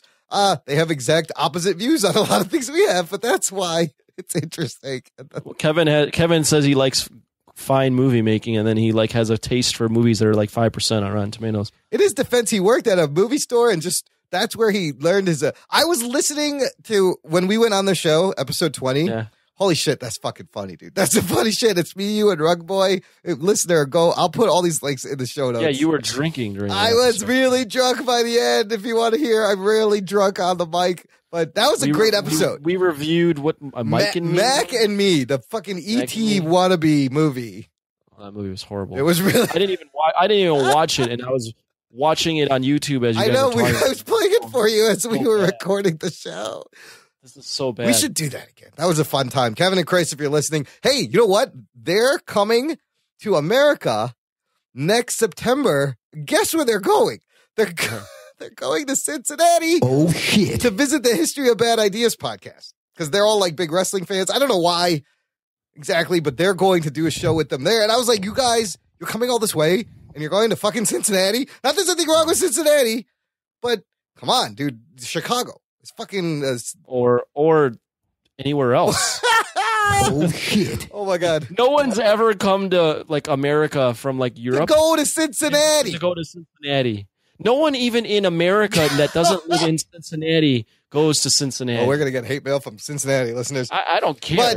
But no one. It's dude, you ever been on vacation to Cincinnati? And Chris has been like, how long is this plane ride? Chris, you are going to spend 9 hours in a tin box in the air to go to Cincinnati. Somehow you got to make it over to Chicago where stuff is. Chicago. I mean, go anywhere, dude. Just Cincinnati. I would love to go. You could be anywhere. America's a big country, by the way. I don't know if they noticed that, but Cincinnati. Come on. They're going to a red state. God damn it! Oh shit! What the shit is that, Gentlemen? This is Democracy Manifest. Anywho, it would be. I told them they could sleep in the studio. Maybe if they were nice. If they came to Chicago, our studio. Yeah, I'd let them sleep in here. Yeah, whatever. If they want to come over. Yeah. Anyways, you guys check out those shows. We play their promos. They play our promos. We've interacted with them, and they're independent shows. Support these independent shows because let's face it, we all need all the help we can get. Yeah. Right? Yeah. I don't need that much help. No, I'm okay. No, you're fine. My brain kind of hurts though. Were you crossfitting with your head? Did you drop a barbell on yourself? Did you drop a snatch? I'll admit this. During the clean and jerk, yeah, it sounds as dirty as it is. As I'm jerking the bar over my head during the workout, I fucking wasn't paying attention because I was tired, and I jerked the bar straight up into my. Oh, that's the worst when that happens. That's when you're. Good thing I didn't have my fucking tongue out. I would have. My tongue or just knock some teeth out. When you get fatigued and you're doing those moves, it can get a little bit sketch.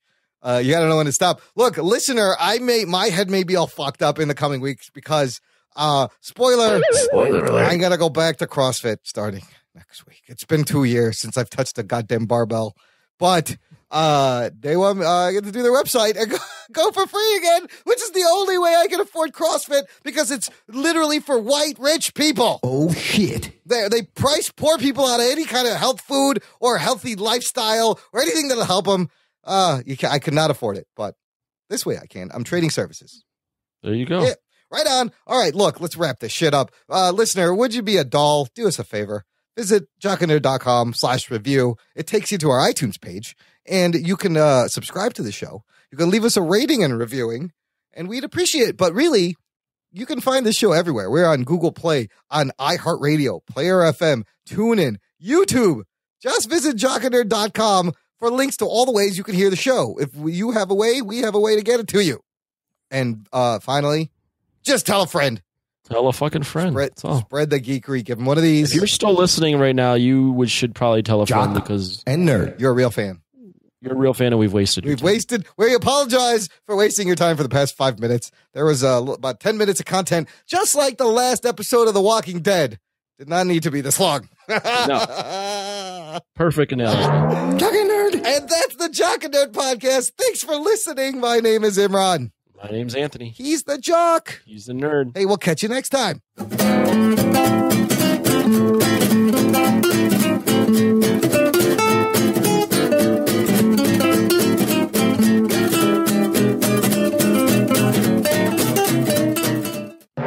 Jock and Nerd. Check one. All right. This is for all you fans out there. Let's give it up. We jockin', we nerdin'. We funny, disturbing. We jockin', we nerdin'. We're spoiler alert. Oh yeah! We jockin', we nerdin'. We comin' for the learning. Imran's back and standing, and yo, we're returning. He's geeky nerd man, the 14-year-old virgin. His favorite Spider-Man, Scott Craven and Berman. We jockin', we nerdin'. We funny, disturbing. Oh yeah! We jockin', we nerdin'. We're spoiler alert. Give it up one time. We jockin', we nerdin'. We mockin' the world. And Anthony's a jock who's trying to get a word in. He's chillin' at a Comic-Con without a shirt. His favorite Batman is not from Tim Burton. Jockin', we nerdin'. What's up? What's up? We funny, disturbing. Oh yeah. We jockin', we nerdin'. Come on. We spoiler alert. We're jockin', we nerdin'. We're shocking, perverted. Rugboy is a puppet with a slackle full of bourbon. He looks like a reject from a show from Pee Wee Herman. He loves Godzilla, but not the current version. We jockin', we nerdin'. Hold up. We funny, disturbing. Yeah. We jockin', we nerdin'. Hold up. We spoiler alert. Yeah. This is for all you motherfucking fans out there listening to Jock and Nerd podcast. What's up, Imran? What's up, Anthony? What's up, Nubs? You motherfuckers is tight. You know what?